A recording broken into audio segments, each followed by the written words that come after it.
Thanks so much for joining us tonight here. Always fun to have an event in greater light, and thanks for joining us. My name is Niles Parker. I'm the Executive Director at the NHA, and very pleased to gather here this evening to discuss an exciting new initiative that we began this summer. Just sort of a sense of the schedule, I'm going to drone on for a few minutes and then introduce Glenn and Rohit, and then the students will be able to do their presentation. And then we'll do some Q&A. If you'd like. We're going to leave the bar and the goodies downstairs, so afterwards we can go back there, but also then have a chance for the students to walk you around this property and show you some of the things that they've seen and learned along the way. So if you have questions afterwards, hopefully we can dive fairly deeply into it at that time. So again, it's a new initiative that we began together with partners at the University of Pennsylvania and their Historic Preservation Program, integrated conservation resources and integrated conservation contracting, as well as the International Center for the Study of Preservation and Restoration of Cultural Property based in Rome. We have pooled our resources and come together to begin to look at how climate change and changes to weather patterns, climate patterns, are already impacting the historic building fabric here on the island and what we're seeing. The NHA, with 20 properties here on the island, has started to notice changes that are happening at an increasing rate. And so we want to do what we can to begin to document those and eventually develop a work plan on how to address that. This all began out of a symposium that we hosted last December with the National Park Service here on the island. And from those discussions, which brought researchers from all over the world to Nantucket on that same topic, let's look at this laboratory of Nantucket Island and think about what we can learn from these buildings and how they're beginning to change already. People were realizing this is not really being studied in any coherent way anywhere, and it was really an opportunity to begin to do that, to begin to study, again, the impact that we're already seeing in historic building fabric, and then trying to, align a strategy in terms of how to deal with it going forward.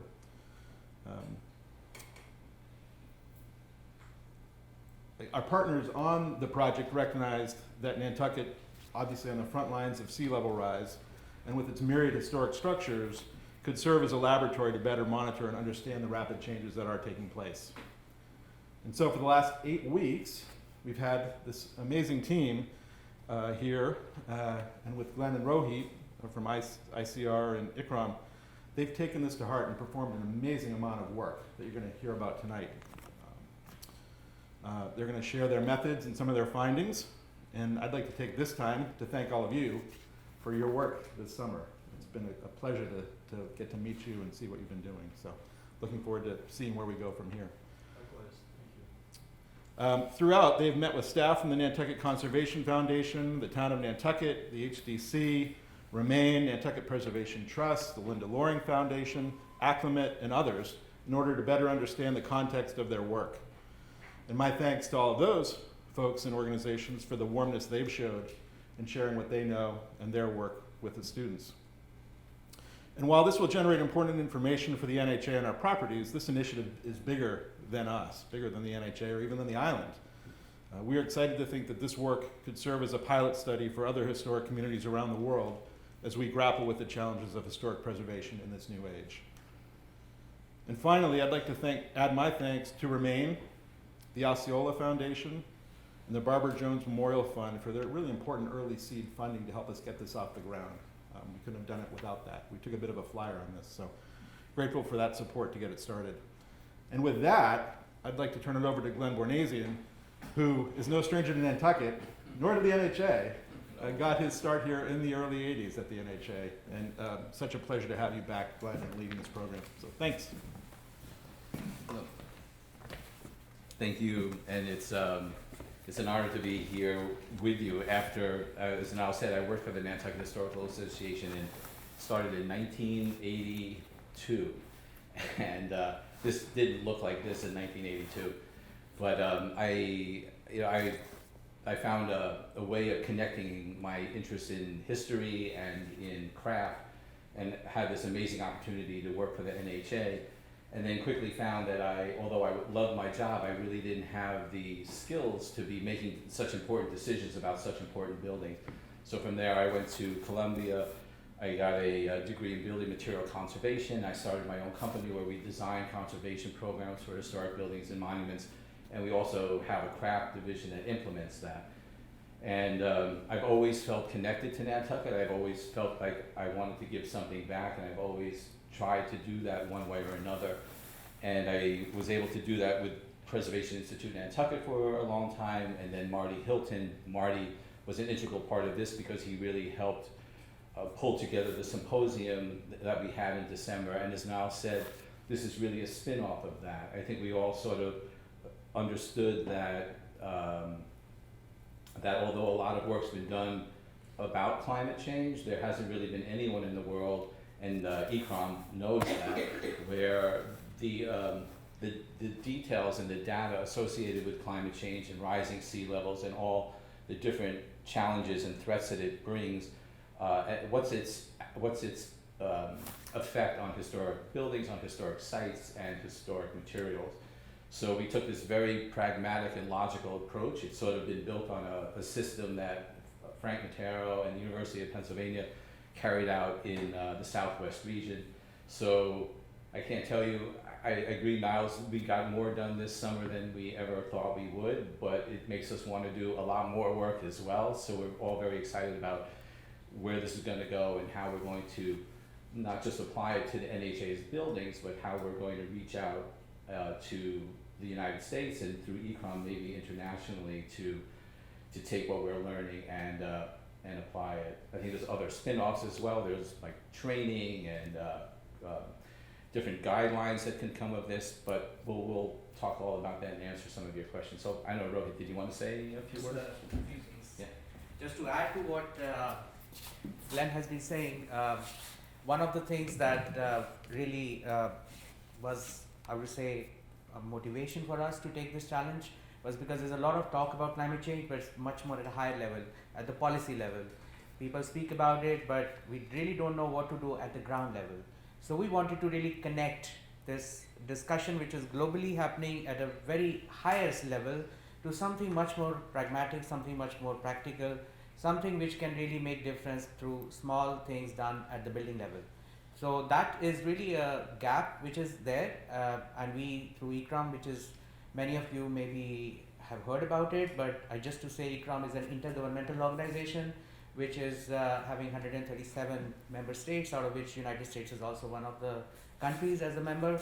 We are really looking at, as Glenn mentioned, building the capacity of professionals to really deal with the challenges that we face today, and of course climate change is one of the challenges. So the main thrust of this program that we have had is to really connect this data, which is existing at a much higher level, at a macro level, to something much more localized, to the level of materials, which we need to really understand where these materials are going to be impacted, how they are going to be impacted under the conditions that we are going to foresee in next 20, 30, 50 years from now. So it has been an exciting journey, but I would say this journey has just begun and there's a lot more to cover. So I think we are laying a foundation of something which is going to be much more long term, which is going to be much more meaningful, as Glenn and Niles also mentioned, not only for Nantucket, not only for the United States, but for the whole world. And that's where we feel that this is a very important experiment, a lab that has to deliver results for the benefit of the, not just the heritage of this place, which is very rich, but for the wider global heritage. So without further ado, I would actually like the students to present. Please.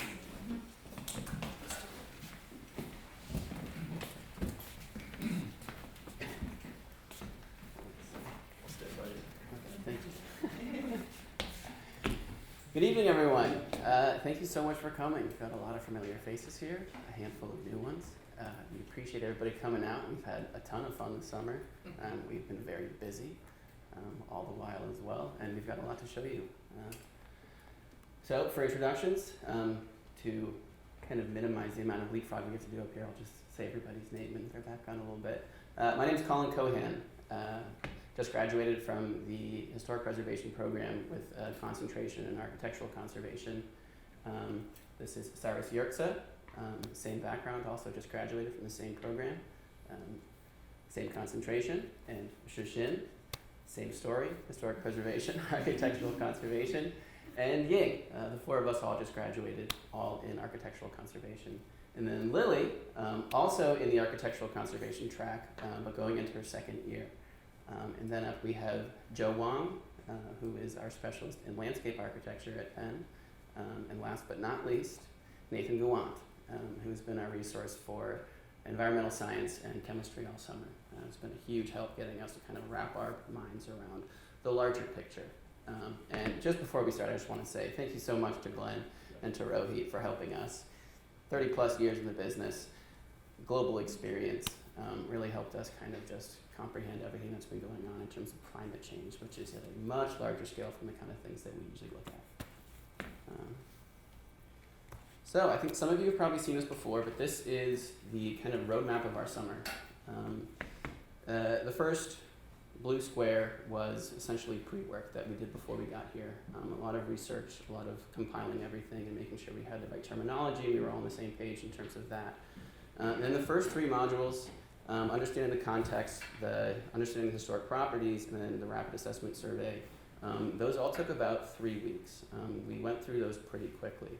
Just kind of getting our bearing on the island, exploring, seeing all the properties that you're going to be working on, and developing a kind of survey to start assessing them and kind of pick apart some of the details about what materials they have, what conditions they're experiencing in terms of a deterioration standpoint. And then much longer than all of those was the detailed risk assessment, which is what we're going to talk about mostly today, particularly for the building that we're sitting in right now, Greater Light. And then the resilience planning has kind of gone hand in hand with that. It's been a team process, and we kind of split up into our various specialties over the last 2 weeks or so. We've been really focusing on those last two, but the detailed risk assessment has taken about 3.5 weeks, which is kind of the brunt of our stuff. Oh. Just a phone. Just a phone, it's all right. So the first task was to get a sense of the history of the island, and after wading through the long list of historians that have documented this place since about 1850, we decided that the public archaeology report from 2022 and the National Historic Landmark nomination summarized it best with these categories of breaking Nantucket history into its contact period and early settlement era, whaling in Nantucket's golden age, of course, before totally reorienting its economy to serve tourists and summer people in the middle of the 19th century, and then being a sort of a pioneer in the historic preservation movement around 1900 and with the creation of the NHA in 1894. And of course, we're all here today to talk about the last decade of climate change response on the island. So based on the 1916 land use mapping, we first looked at the relationship between developed area and the natural resource to know the general layout of the island. And then we summarized and prototyped the significance of different natural resources to inform further decision.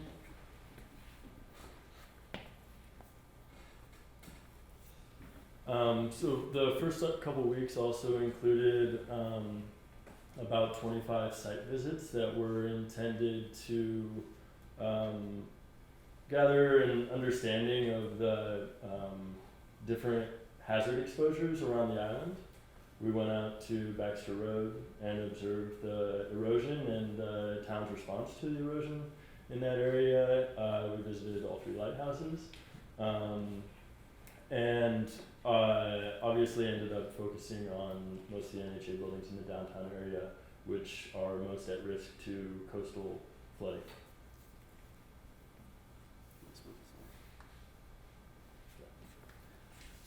We also think we did a pretty good job of tapping into the knowledge base here on the island, and thanks to you all who are here tonight, who are up here on this list, and we're probably missing several people too.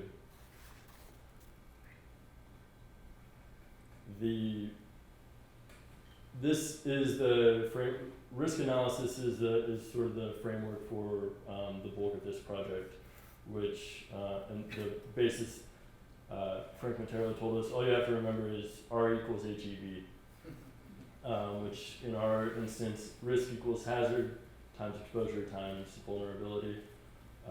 In this case, hazards are environmental hazards.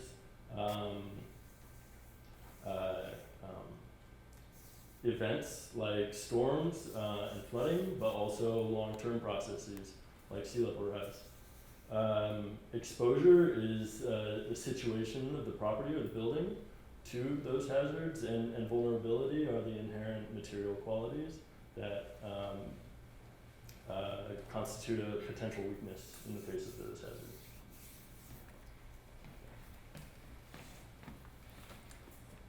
Alright, so to start out, we did a rapid risk assessment of 24 properties, a lot of NHA properties and then a lot of non-NHA properties as well, to get a better sense of the patterns we're seeing on the island and what sites we wanted to do a deep dive into.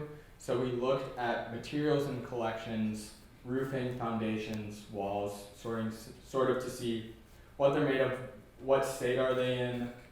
We looked at 13 specific conditions, which might be a little bit hard to see in the bottom left, but things like rise and damp and corrosion, things that if we were able to visibly see them just right off the bat and they caused us a pause, we wanted to note that so that we were aware of that. We looked at a lot of risk maps that are available for the island. One thing that's great about Nantucket is that it has a really incredible amount of climate data in regards to coastal hazards and hazard mitigation plan, the coastal resilience plan. There's been a lot of great work that's been done so far and continues to be done.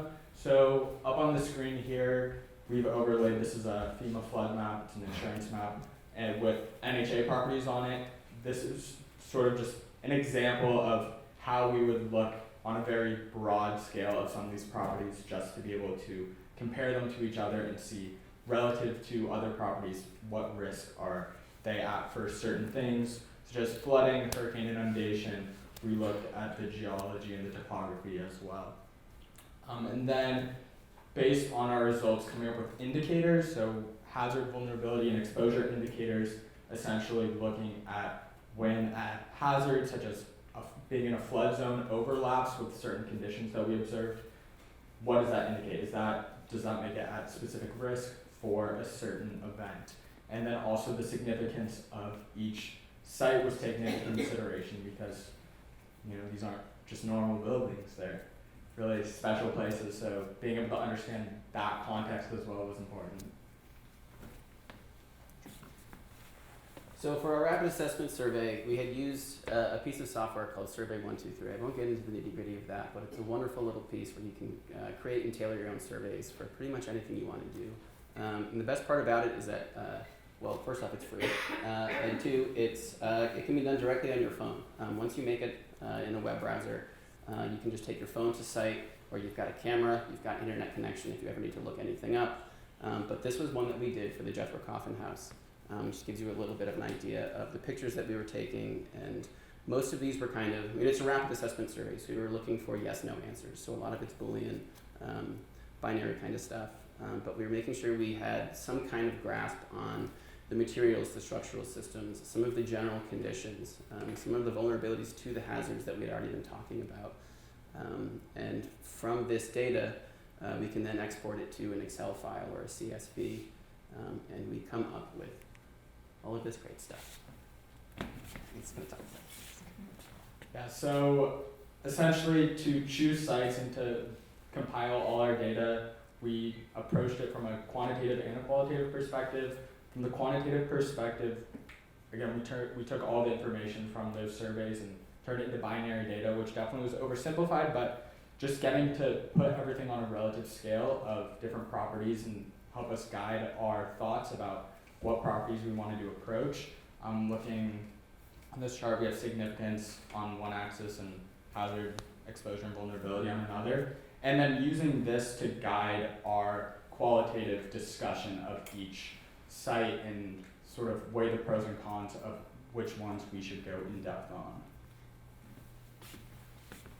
This chart on the left was something that we really looked at closely for a couple days in terms of deciding which buildings that we really wanted to focus on. You'll notice that, I mean, there are 25 buildings up there, many of which are not NHA structures, and especially for the Great Point Lighthouse and the police station. We got in them once, but it's not something that we could do on a regular basis. So there was a little bit of kind of logical planning to this as well. But in terms of ones that we ended up choosing, we wanted to start off with wooden structures and kind of break it out into 2 wood and 2 brick. Kind of get a good representative example of some of the buildings, some of the construction materials on the island. So first up, I'm sorry I didn't change this from oldest house to the Jethro Coffin House. But we wanted to look at both of these because similar materials and similar construction style, but in terms of the way that they're used, as you can all tell, we're sitting in very nice, comfortable air conditioning right now. In the oldest house, Jethro Coffin House, it's pretty much open to the elements. When it's open during the nicer months, the doors and windows are wide open, it breathes well. And something about air conditioning especially is it really changes the humidity differential, and it really affects the way that buildings soak up and breathe out a lot of the moisture that's around it. And something else that was really interesting to us was that they both have gardens. It's a very different kind of garden over at the Jethro Coffin House, being a kind of small farm. But we were really interested in looking at the moisture levels and how they varied, and how stuff like sea level rise might push the water table up and might start to affect some of the materials here and the moisture mitigation measures that both of these buildings go through. And then for the brick structures, these are actually very similar, as you probably know, the Candle Factory and the Thomas Macy Warehouse. This was a deliberate choice. We wanted to make sure that whatever data we were collecting was legitimate and that it was fine enough to kind of pick out some of the finer details. Yeah, but I think from here on out we're going to really talk about Greater Light, and then afterwards we can all really go around. We brought our moisture meters and we can give you a little tour, show you what we do, and we can all listen to the beeps and boops. Yeah. So yeah, the selection process from the 24 down to the 4 was really where we changed gears and got to spend more time with single buildings and break out into teams. And the framework for that process, which we are wrapping up this week, was to have someone dig into the archival research at the NHA and other sources, and to do an extensive documentation and modeling with the various tools that we have, site context analysis with our landscape architecture expertise, materials characterization with the conservator's background that we have, and conditions assessment, and finally a risk analysis to consider everything in one place.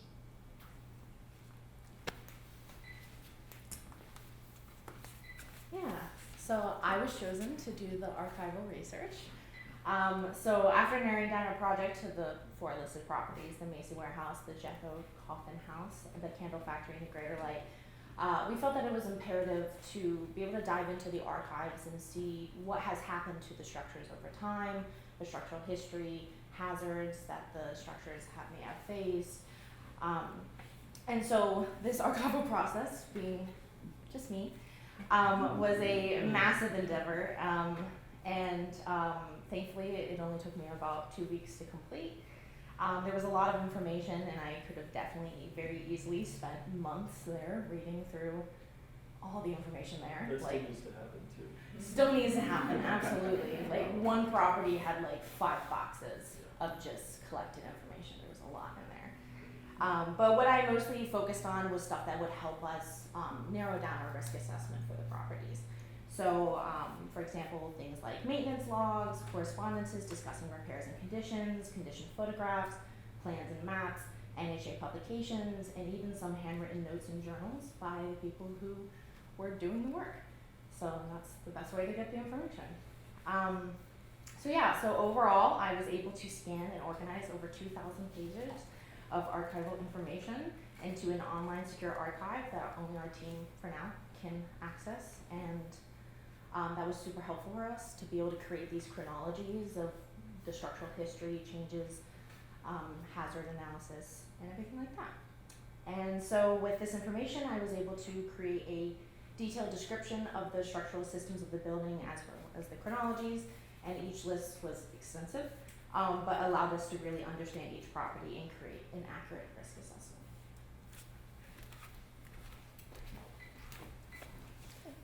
Then we dive into the documentation of our 4 selected buildings, combined with the existing drawings and also the photogrammetry. We have the base database for the site analysis and also the technical documentation of each building. So this is our workflow. We first doing the on-site measurements, and then the examination of the existing drawings, and we then tracing the AutoCAD drawings, and made a set of drawings which have all the plans and plans, elevations, and also condition assessment mappings for each buildings. Besides digitizing the existing drawings, we also applied some advanced technologies to document these NHA buildings. So we flagged a drone over the 4 selected buildings. Taking this greater data as an example, we took about 400 pictures, and we brought that into digital photogrammetry software called reality capture. This software was able to calculate a 3D model based on the angle and the position of those photos. So it will generate a true to size 3D representation, which is known as point cloud. So point cloud is basically as an assembly of points that each point has its coordinate system and spatial relationship. So the benefits of using this 3D documentation is that it can give us also rectified image which digital camera cannot be easily captured, and it can be served as a base for our CAD drawings, and also it's helped us to connect those higher level data such as the site context to the building scale data. So we were able to cut a section over this greater line to show how the topographic changes and how it could be react to possible climatic risks. And as for context, we analyze it mainly from 2 perspectives. One is the vulnerability of the landscape itself, such as bare soil, and the other is the impact that the surrounding has on the building, such as introducing moisture to the foundation and facade, and adjacent elements that appears as hazard. So in terms of greater light, we first did the documentation of topography, pavement and vegetation, and all the infrastructure locations. And then we apply the context glossary I mentioned before to identify existing problems here. And while we were doing all of that, we wanted to make sure that, we had a lot of this information from our rapid assessment survey, but once we went into the detailed assessment, we wanted to make sure that we had everything that was put into these buildings, including the homosode on the walls in here, the linoleum floors. We wanted to know what they were made of and how they started to react to different stressors, how they might start to deteriorate over time, and then kind of once we get into everything, we figure out, or try to figure out or assess how they might change over time and how those deterioration patterns might accelerate or decelerate in some cases too. So we put everything into a big glossary. We've got one for each of the 4 properties that go into some pretty good detail and give a little more kind of context within the building of what's there and I don't know, how it might act over time. Yeah.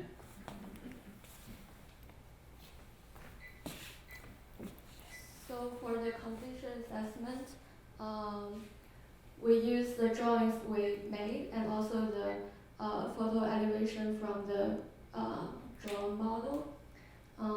We bring those drawings to the site and make the film notes and make some rapid mappings of the conditions. So this is the rear elevation of the greater light. We found many condition issues, for example, the biogrowth in the shaded area, and also the pink loss and patty loss around the window. And we also observed some high moisture content areas, which also related to the drainage system, and also the corrosion for the iron gate, and also other conditions like efflorescence. So that is basically our on-set investigations. And this is where we started to run into some kind of conundrums, I guess you could say. In terms of what we are used to, is a concept of rising damp, where ground moisture is soaked up through porous materials. And brick is a pretty porous material. We don't need to go into all the science of this, but usually it's wetter by the ground than it is at the top of the wall. But something was really sticking out to us was that you can see it. Oh, I got a laser. Right up in here. And we can all go out and see this, and we brought 2 moisture meters too, so we can all kind of have our turn and poke some bricks and kind of see what we do, getting into the nitty gritty of it all.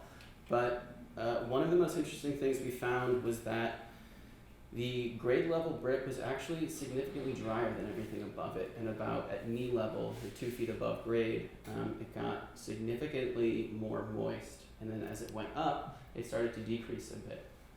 And this is pretty strange to us. It's not a pattern that we're used to seeing. So we're wondering, without the ability to do some kind of quote unquote destructive testing, like taking some of the homicide off the walls or peeling some of those bricks back, we have a lot of questions about the very specific assemblies within these walls. And from a lot of Lily's archival research, we know that there was an impermeable membrane put throughout most of these walls. And we did a lot of this moisture testing inside, where everything is perfectly dry. They all fall within nominal range, we could say. So we have a lot of questions. We may not have specific answers to all of these things, but we have a lot of leads to go on, especially in terms of that side of the building, the east side by the garden, where a lot of moisture accumulates. So once we had all of that, we put everything into another glossary of existing conditions. And this, again, gives more context of where some of these things are, gives you an idea of what we were measuring, like wood and brick start to deteriorate at different moisture levels, but this gives a little bit of an explanation of moisture levels that are of concern, I guess you could say. And it goes into much more about biogrowth and how it forms, some of the potential factors that are leading to it, like Ying mentioned, the tree over in the southeast corner. It's interesting, if you come here at about 2 o'clock in the afternoon on a sunny day, the tree shadow perfectly outlines all of the lichen on both sides of the building in that corner, especially on the roof.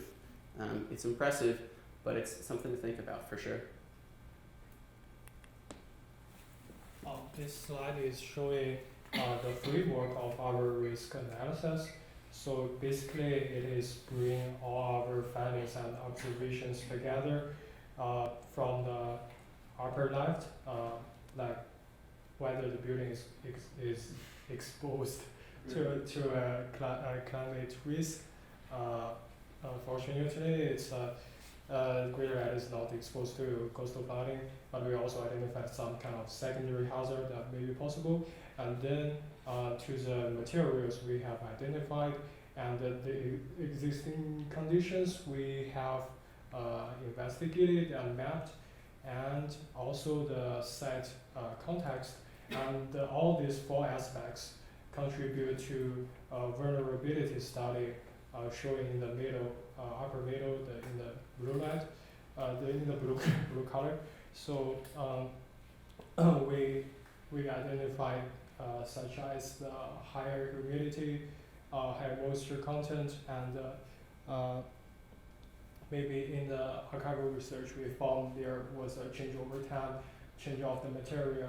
So all that contribute to a potential impact of climate change to this structure. And the benefits of this framework is that we can also pick up one certain climate hazard. This is an example from the north elevation of the candle factory actually. So we picked sea level rise and see if it's possible to lead to higher moisture content, and how this thing connected to the materials characteristics, such as the porosity of the brick, and how the drainage system will work. And finally we got a kind of conclusion like whether it will be continued to deterioration. Yeah, that's our framework.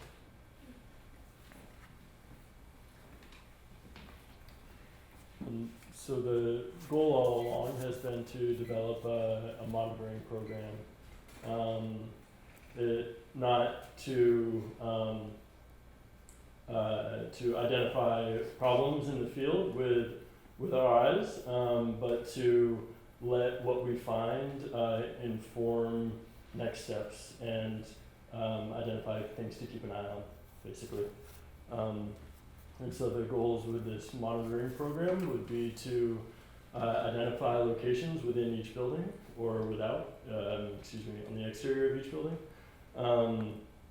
and to install weather stations like this meter branded weather station and piezometer, which measures the level of a water table, for instance. And to compare the microclimate we're able to characterize at each site with local and global weather data that is now available to us, and to utilize this data to inform materials and methods of specific conservation projects in the future. And then to scale that to, as Glenn was discussing, to other sites that are experiencing similar hazard exposures, and hopefully to create, in the long term, to create guidelines for this process. Thanks.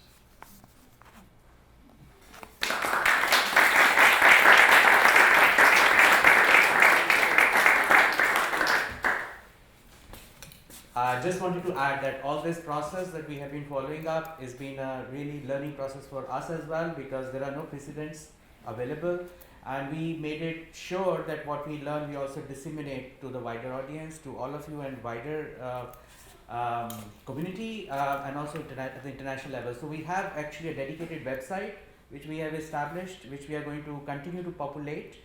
The students have contributed blogs to them, so you can also see what they have been experiencing through their visits, so our idea is that what we learn as we grow, we also communicate, because it's very important that this exercise doesn't remain to us intellectuals, but it goes further ahead and really gets to the wider public. So that's what I really wanted to add as well. Thank you.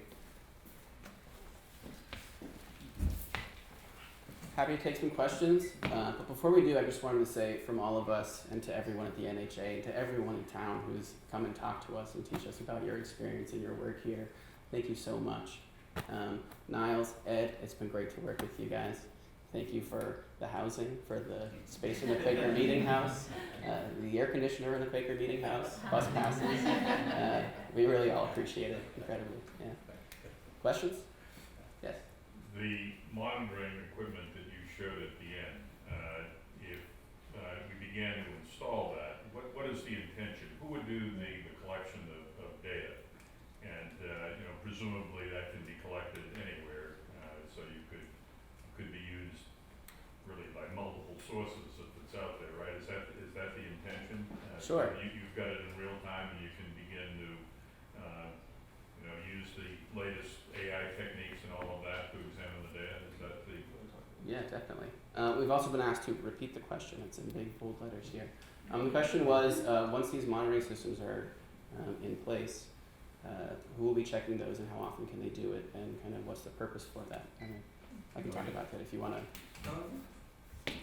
Go ahead. Sure. I'll see if I'll Yeah, add yeah, something. tag team it. A lot of the idea is that essentially to get really good comparisons going forward, you need to have a baseline of data. So a lot of it is about collecting over the long term. And these are things that, I mean, most of them are Bluetooth enabled, and you can take things right off of a data logger and input them into things. But even while we're doing that, especially to assess these kind of long-term climate trends, you need years and years of data. Not years and years, but at least several years. But while we're doing that, especially with the weather station, we can at least start to bounce some of that data back and forth and compare it to the weather station at the airport, which is the only official National Weather Service weather station on the island. But that will really help us kind of assess the microclimates. One of the buildings that we're really interested in installing it at is the old mill. And someone just asked us earlier, actually, if that might be checkable on a daily basis, because we know that the folks at the NHA check the airport weather station to see wind forecasts. But if there's something more accurate and even more localized and specific to that site, that's definitely something that could help out, and you might know your wind speeds better when it's not a mile or two away. Yeah. Just add a little bit. So the system is, we've used a couple of weather stations and monitoring programs. This one we coordinated with the University of Pennsylvania, that they're using a system that's a bit more on the scientific level. So they're not Bluetooth, they're hardwired, so that there's never the concern that the communication is lost or batteries are going dead. But also, it's not just the collection of the weather data itself, like wind speed, temperature, barometer, and things like that, but it's also the design, after all of this work, the design of a monitors and sensors that would be on the interior and the exterior of the building and in the ground, to be able to overlay that data and see cause and effect relationships, determine priorities, and then be able to use that to develop rapid responses. So right now, Niles was kind enough to purchase one of them for us, and so I've got it installed as a test. And you're right, so it's got a data logger, and everything plugs into the data logger. The data logger is cellular in terms of its connection, and so anyone that we give access to can go online and see all of the information, and then we can build charts to overlay that information to do a diagnosis. So it's really spectacular. If anyone wants a link to see this, it's very interesting information. Yeah. I just want to add one quick thing. You mentioned sort of applications down the road. One really interesting thing that we've been looking at a little bit for a recommendation further into the future is, once you have an appropriate set of data, you are able to apply it to a scientific model, a computer model essentially, where you can run your site-specific data through physical processes that are happening to, in a sense, get a more accurate and precise picture of what the climate trends are going to do to a specific location and a specific material, which allows you to address it before it deteriorates, essentially, instead of doing a process like this where you look at the existing conditions and see what really needs to be focused on. You can look ahead to see what will need to be focused on, and you can address that before it becomes an issue. So that would be another really, I think, exciting application of the data that can get collected.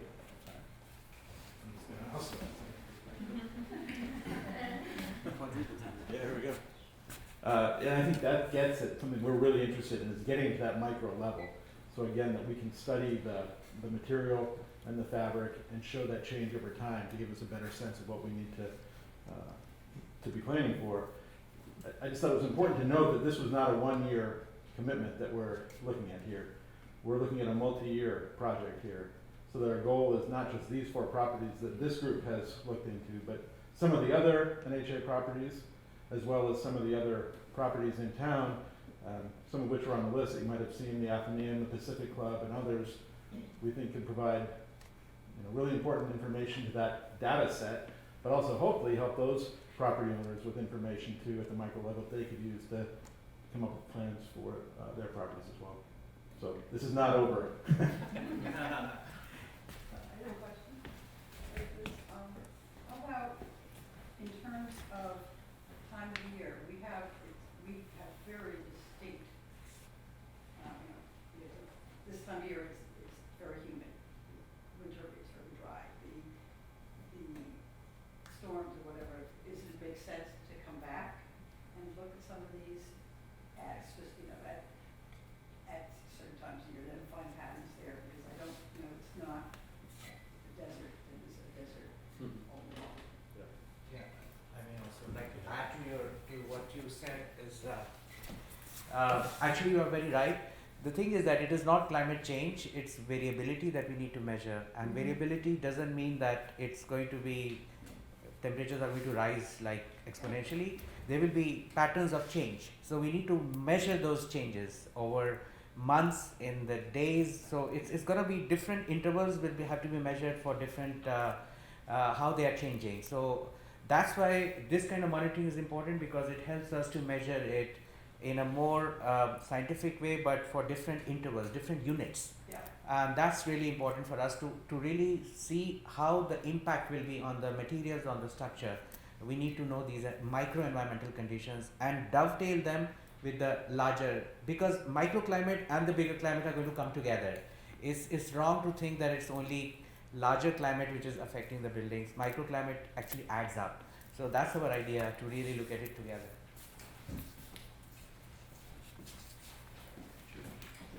I guess I was gonna ask along that line, or following up on these monitors, like where on the island and what other organizations we should collaborate with, or if you had an idea from what you've looked at those other properties, like Greater Light and Sconset, and like how could we strategically place, for maximum effect. I think that's part of what you're talking about. We've thought a lot about that. And so I think, the whole process was to look at the whole island.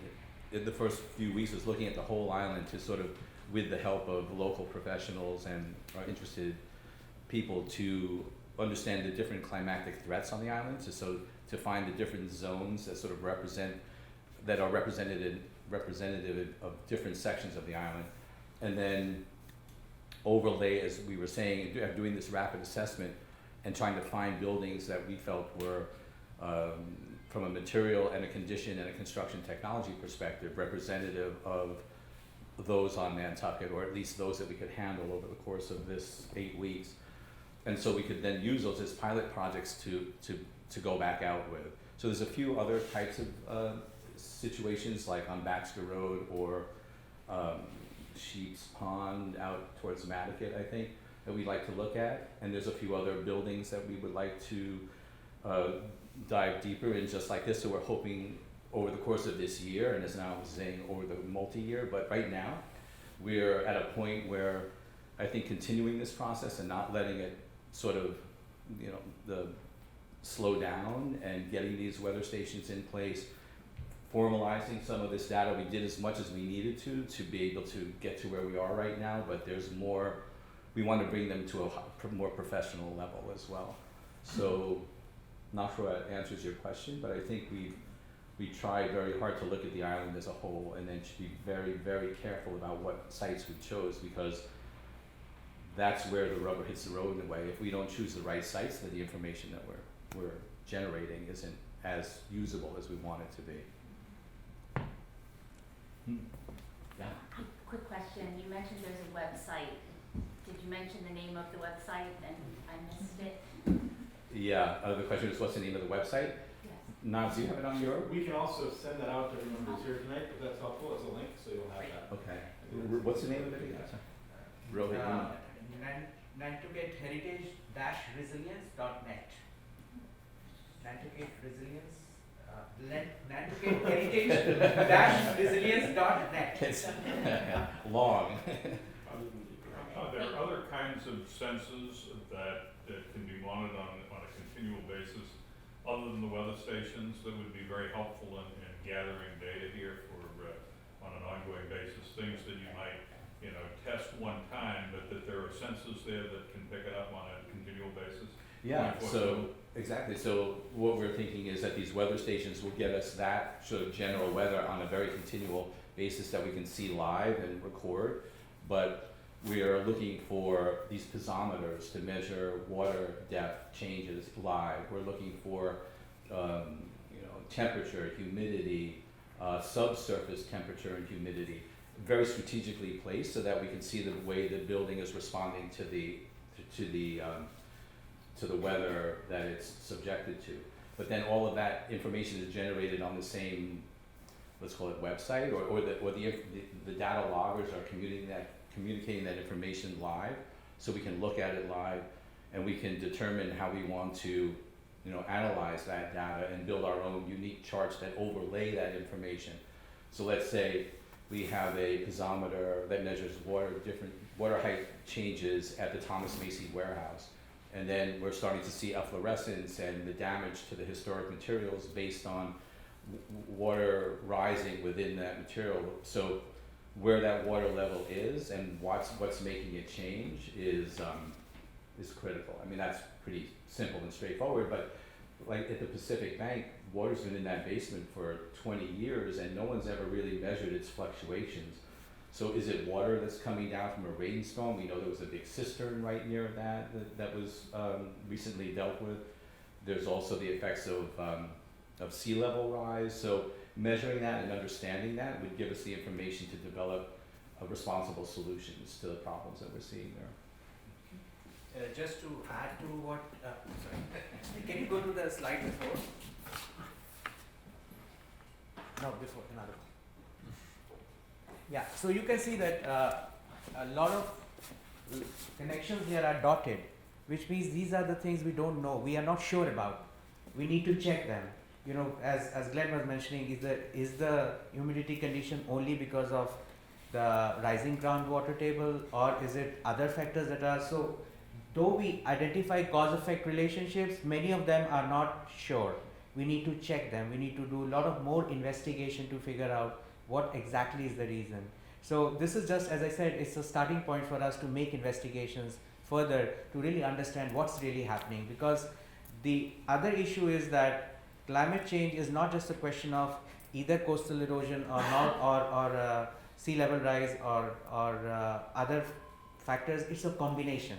So we need to also understand how different hazards are interacting with each other and combining them to create a kind of effect, which is much more complex than just a single event impact. So that kind of analysis is really necessary as well. So I think, we all sitting here can't help but to think of adaptation and mitigation of the impacts of climate on buildings. And so I think over time, you're also going to have external forces changing the buildings, whether we cut down that tree or we change our plants that we have in the gardens. So will you be able to record those sorts of changes as well in order to understand the impact on the materials? So the question was whether we can record kind of contextual changes, and that's kind of what we've been calling them, like in terms of nearby vegetation and topography and stuff like that. I think, well, at least for the 4 buildings that we did deep dives on this summer, we have all of that data at a pretty fine level.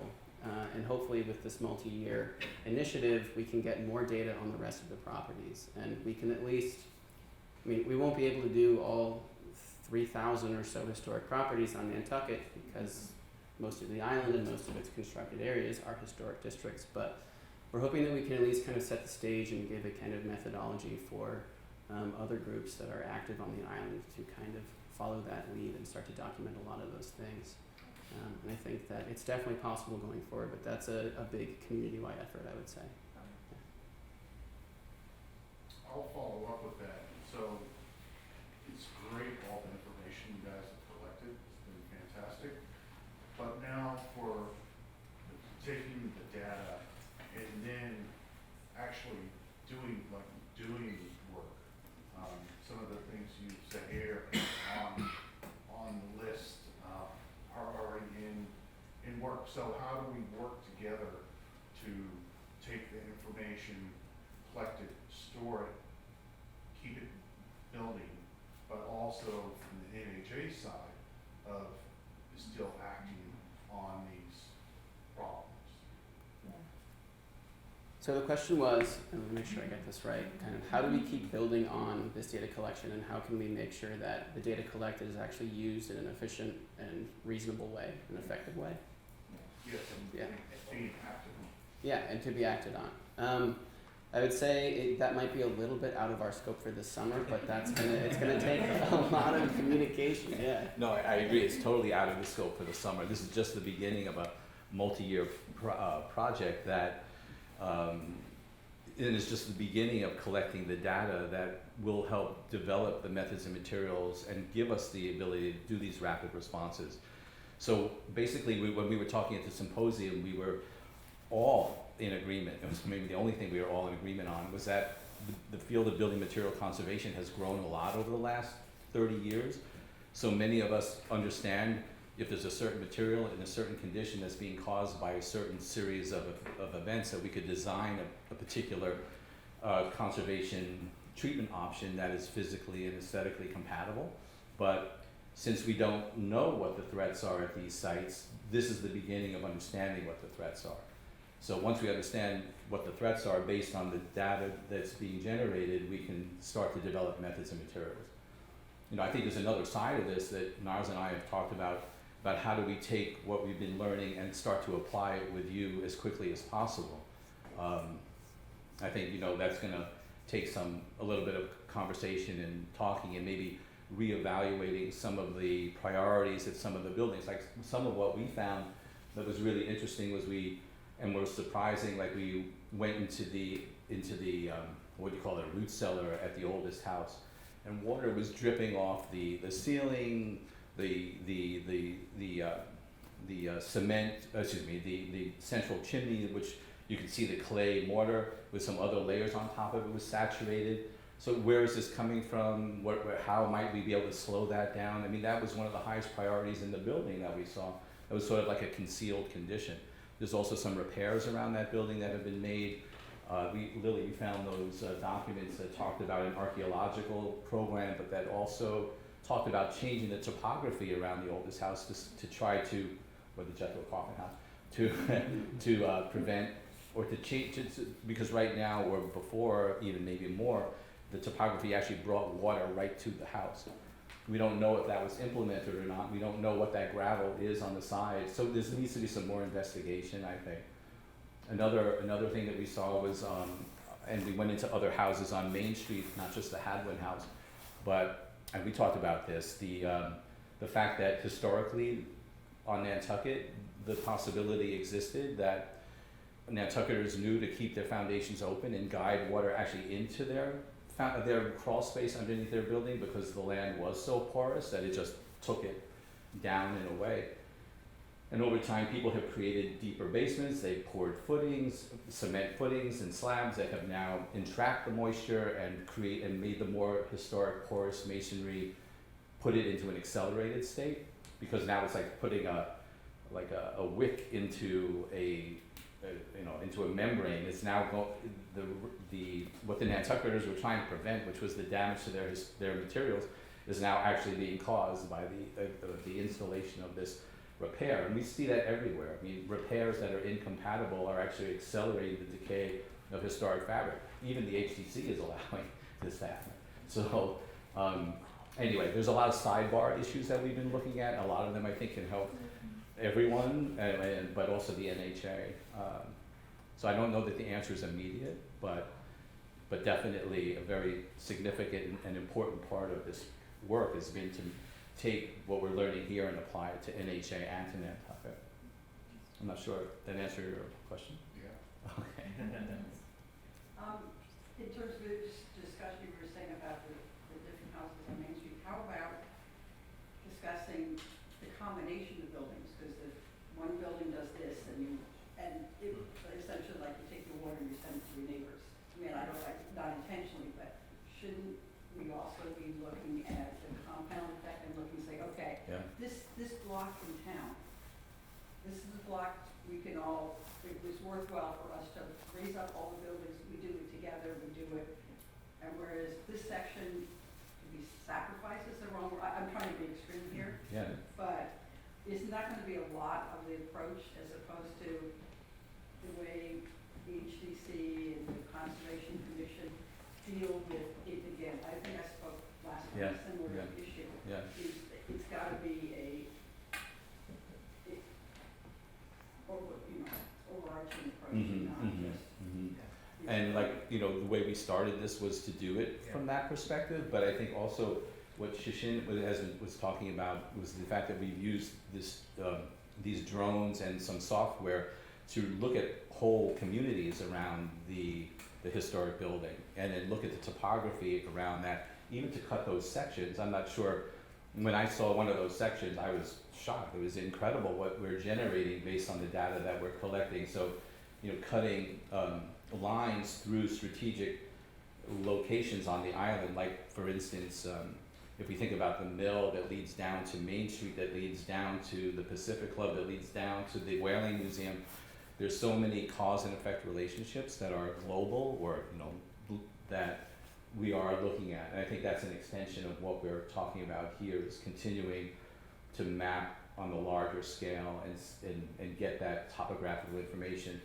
The other thing that we found out about was that there are some maps that, and we haven't heard about these maps, and we're searching for these maps, but that map out the different waterways that were in the downtown area before buildings were constructed. And some people have told us that they have seen these maps, and that they saw a rivulet along Main Street that some people believe is still functioning. I know, Niles, in your house, you have something like that on Liberty Street.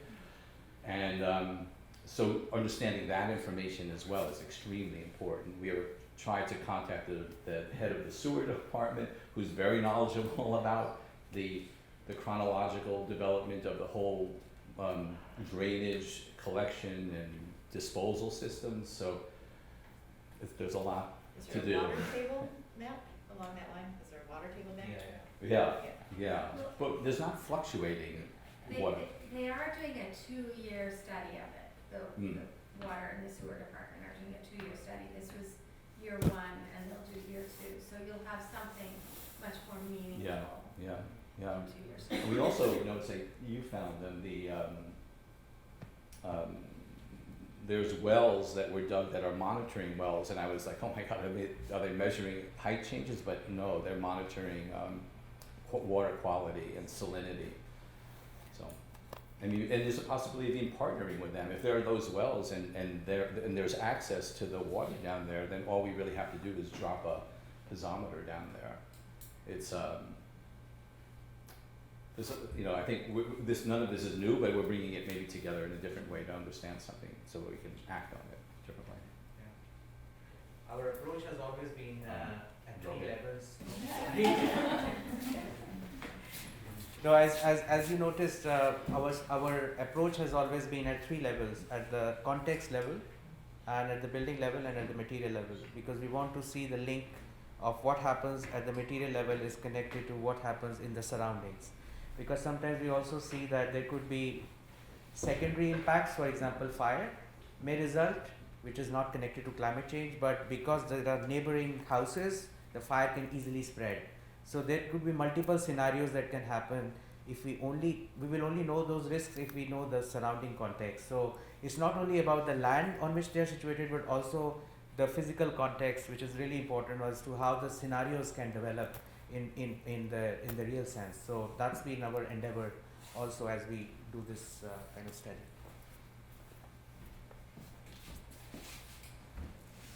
I wonder if we want to head outside and refreshments are still there, but again, maybe look at some of the sites on the building with the meters and see what we can see. For sure.